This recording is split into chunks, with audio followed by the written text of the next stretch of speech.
Welcome back to This Great Argument, a community devoted to reading Paradise Lost as Christian literature. In our first deep dive video, we looked at the opening prayer of Book 1, where Milton sets out to ask the Spirit's help for his great project of reconciling God's providence and his sovereignty. Today, we're going to look at a passage at the end of Book 1, and I'm calling this passage The Spiritual Origins of Big Tech. Now, what's happened in the poem so far? Earlier, Satan and his lieutenant Beelzebub have risen themselves off of the fiery lake. Satan has gone to the height of a great promontory and stood out and called his legions of demonic fallen angels off the fiery lake. They've gathered together, and we just saw this extended roll call where each of the 9 chief demons are described through some of their effects in history. And Satan has rallied his troops to hurl defiance against heaven. So we'll pick up reading in line 670 of Book 1. So we'll read it together, and then I'll just draw out a few observations. Starting in line 670. There stood a hill not far, whose grisly top belched fire and rolling smoke. The rest entire shone with a glossy scurf, undoubted sign that in his womb was hid metallic ore, the work of sulphur. Thither winged with speed a numerous brigade hastened, as when bands of pioneers with spade and pickaxe armed forerun the royal camp to trench a field or cast a rampart. Mammon led them on, Mammon, the least erected spirit that fell from heaven, for even in heaven his looks and thoughts were always downward bent, admiring more the riches of heaven's pavement, trod in gold, than aught divine or holy, else enjoyed in vision beatific. By him first men also, and by his suggestion taught, ransacked the center, and with impious hands rifled the bowels of their mother earth for treasures better hid. Soon had his crew opened into the hill a spacious wound, and digged out ribs of gold. Let none admire that riches grow in hell, that soil may best deserve the precious bane. And here let those who boast in mortal things, and wondering tell of Babel and the work of Memphian kings, learn how their greatest monuments of fame and strength and art are easily outdone by spirits reprobate, and in an hour what in an age they with incessant toil and hands innumerable scarce perform. Nigh on the plain in many cells prepared that underneath had veins of liquid fire sluiced from the lake, a second multitude with wondrous art founded the massy ore, severing each kind, and scummed the bullion dross. A third as soon had formed within the grounds a various mold, and from the boiling cells by strange conveyance filled each hollow nook, as in an organ from one blast of wind to many a row of pipes the soundboard breathes. Anon out of the earth a fabric huge rose like an exhalation, with the sound of dulcet symphonies and voices sweet, built like a temple, where pilasters round were set, and Doric pillars overlaid with golden architrave. Nor did there want cornice or frieze with bossy sculptures graven. The roof was fretted gold. Not Babylon, nor great Al-Cairo, such magnificence equaled in all their glories, to enshrine Belus or Serapis their gods, or seat their kings, when Egypt with Assyria strove in wealth and luxury. The ascending pile stood fixed her stately height, and straight the doors, opening their brazen folds, discovered wide within her ample spaces, or the smooth and level pavement.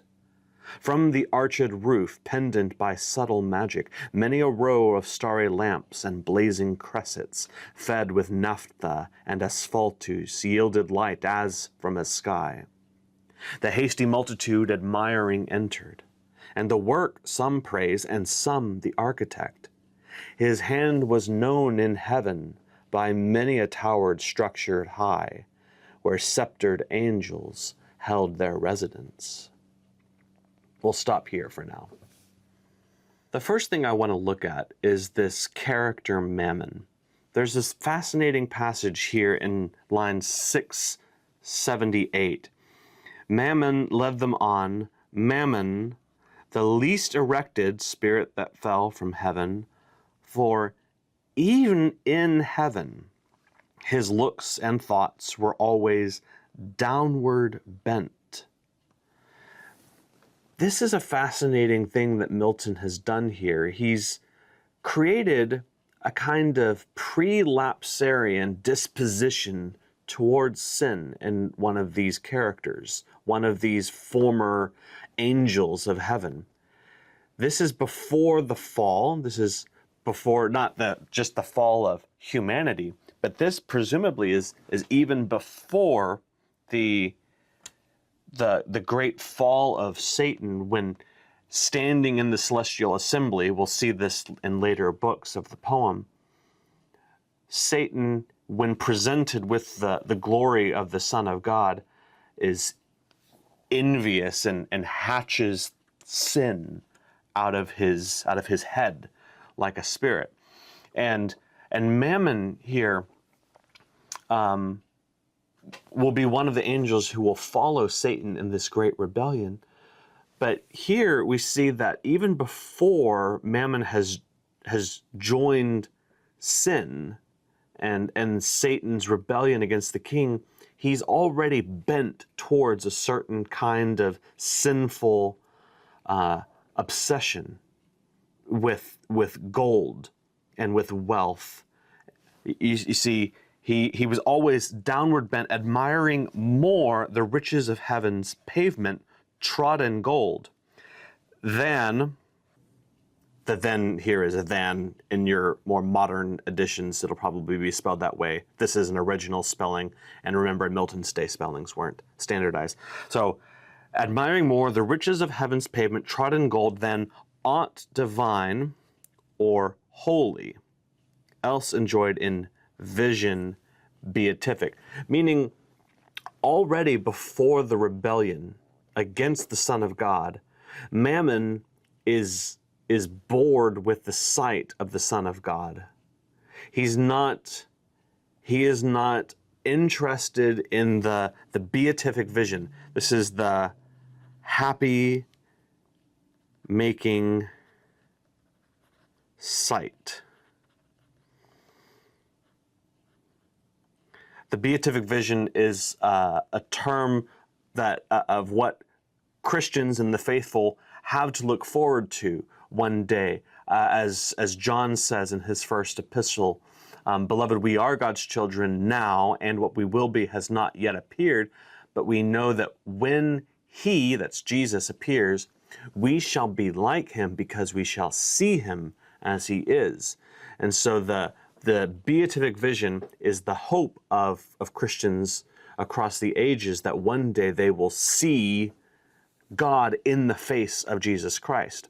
Here, Mammon, in his prelapsarian, his pre-fall condition as an angel in the celestial assembly, everyone else is around him and bowing and adoring the beauty and the wonder of God and the Son of God, and Mammon can't be bothered. He's more interested in the pavement around him. I think one of the things that Milton is doing in this description is warning his readers against the danger of putting too much trust in a necessary good.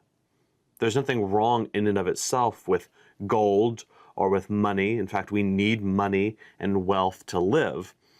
But it is such a dangerous trap that we can start to love our money more than our God. And the fact that Milton has named this angel Mammon, I think, is significant.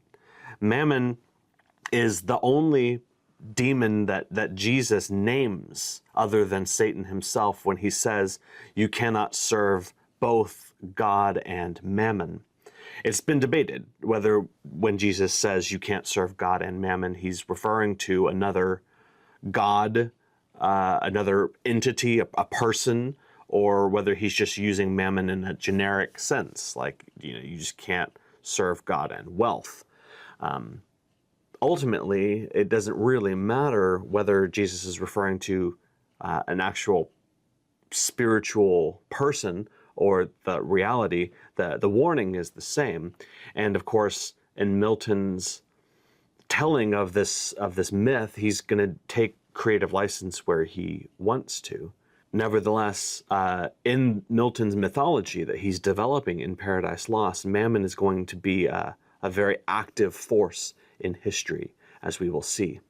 There's a second thing that Milton shows about this spirit Mammon, and it's his influence in humanity across the ages.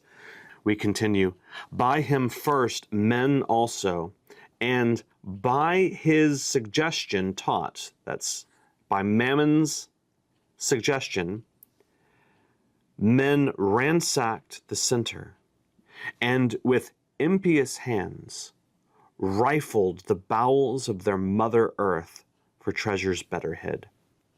So there's a type of man, Milton says, this is just as true 350 years ago as today, as it was in ancient times. A type of man who pillages and plunders and extracts wealth out of this creation in a way that is has been taught by Mammon. Mammon was the one who has given them the idea. He's taught them how to do this. And as a result, these exploitative individuals, you can see their hands with their dirty, impious hands, they have rifled the bowels of their mother earth for treasures better hid. The language here is shocking. Milton is saying that what it is that Mammon has taught these men to do is how to rape their mother earth for treasures better hid. It would be better if they just left these things in the ground, whether it's gold or iron or ore or fossil fuels or cobalt or silicon or lithium. There's a kind of person whose only relationship with the creation around them, the creation that God has made, is how much can I extract from this? There's no sense of a healthy relationship. There's no honoring of the creation that God has made. Rather, it's just so much raw material for their devices. They learned this from Mammon himself. Soon had his crew opened into the hill a spacious wound and digged out ribs of gold. There's a wounding of creation as they reach in and pull out the ribs of gold, and in an image that's evocative of when the Lord God takes the rib out of Adam and fashions it into Eve to bring them together into a beautiful, harmonious relationship. Here, they're extracting the ribs of gold out to build a palace of glory to Satan, their general. And at this point in Milton's poem, he imagines an objection the reader might have, and he addresses the reader directly. Let none admire that riches grow in hell. That soil may best deserve the precious bane. In other words, don't be surprised that gold and beautiful gems and things they were able to find those in hell, just as they've pulled out what was better hid. Honestly, hell itself is probably the best place for the glorious wealth that Mammon is extracting. Milton is not impressed with ribs of gold. So Milton continues his lesson. And here, let those who boast in mortal things and wondering tell of Babel and the works of Memphian kings, learn how their greatest monuments of fame and strength and art are easily outdone by spirits reprobate, and in an hour, what in an age they with incessant toil and hands innumerable scarce perform. In other words, if you're going to boast in the greatest achievements of humanity, monuments of fame, of strength, of art, just be aware that what it takes, the greatest civilizations of men, of Babel, of Babylon, of the Memphian kings, that's Egypt, these great rival powers and enemies of the people of God. What took them an age of incessant toil, often with slave labor, and hands innumerable to perform? The spirits reprobate, that's the demonic fallen angels, can accomplish in 1 hour what it took all the greatest forces of human ingenuity an age to perform. What should be our takeaway of that? Does that mean that we are not to pursue fame or strength or art or to build monuments? I don't think that's necessarily his case, but certainly don't boast in mortal things. Don't make your boast in things that are going to pass away, because even the greatest works of human ingenuity can be easily outdone by unclean spirits, and they came from them in the first place. They learned it from Mammon. Mammon is the one who taught them. And so what's so interesting here is that Milton is making a comparison between Mammon, the love of money, and the origins of a technological empire. We can see as we continue in the passage, nigh on the plain, in many cells prepared, that underneath had veins of liquid fire sluiced from the lake, a second multitude with wondrous art founded the massy ore, severing each kind, and scummed the bullion dross. In other words, they're not just achieving their great monument through creativity alone, but they have wondrous art. They have some kind of technological superiority that's helping them and aiding them along. A third multitude as soon had formed within the ground a various mold, and from the boiling cells by strange conveyance filled each hollow nook. They're using some kind of demonic organ-like technology that's operating like an organ, blasting wind to many rows of many pipes. This is not just an artisan. This is technological, industrial craft aiding the demons along. Anon out of the earth a fabric huge, a fabrication. The word fabric here is referring to this work of industry. A fabric huge rose like an exhalation, with the sound of dulcet symphonies and voices sweet, built like a temple.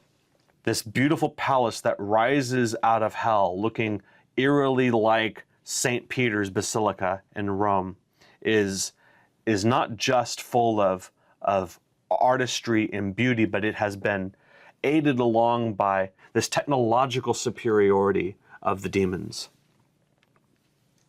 Not Babylon, nor great Al-Cairo, again, the enemies of God, Babylon and Egypt, such magnificence equaled in all their glories to enshrine Belus and Serapis their gods, or seat their kings, when Egypt with Assyria strove in wealth and luxury. Okay, the last thing to point out in this passage is the way in which Mammon's artistry is artificial. There's this sense in the descriptions here that the poet gives that everything is not exactly as it appears, and everything that is good about this palace of pandemonium is an imitation. It's a copycat. So we can see the ascending pile stood fixed her stately height, and straight the doors opening their brazen folds discovered within her ample spaces. So we have this sense that as the doors open and you enter, there's the illusion things seem bigger on the inside than they do on the outside. That's pretty common with a lot of architecture, or the smooth and level pavement. And from the arched roof, pendant by subtle magic, many a row of starry lamps and blazing cressets, fed with naphtha and asphaltus, yielded light as from a sky. So pandemonium, it's a world, it's a palace of optical illusions. Things aren't exactly as they seem. You walk in and already it feels bigger than it was on the outside when you looked in. And then the roof itself is an imitation of heaven, of the heavens. So pendant, hanging by subtle magic, are these fake stars, these fake planets, fed by these mystical elements, these magical alchemical formulations of naphtha and asphaltus, yielded light as from a sky. It's not the sky. They're in the deepest parts of hell right now. But Mammon is trying to make this look like heaven, like what you would see above the earth. And the hasty multitude, admiring, entered. And the work some praise, and some, the architect, again, that's Mammon, his hand was known in heaven by many a towered structured high, where sceptered angels held their residence. In other words, as Satan's demons enter pandemonium, the palace of hell, they recognize that everything that they're seeing here, they've seen before. Mammon was the architect in heaven who designs the palace of the Almighty. And now he's stolen the blueprints, and he's trying to copy what he already had done and seen in heaven, now in hell. And this will become really important when we see Mammon's speech in Book 2. That he really, as C.S. Lewis put it so well, Mammon can't really even discern the difference between hell and heaven. Because even in heaven, he was not interested in the most important thing about heaven, namely the sight of the Son of God.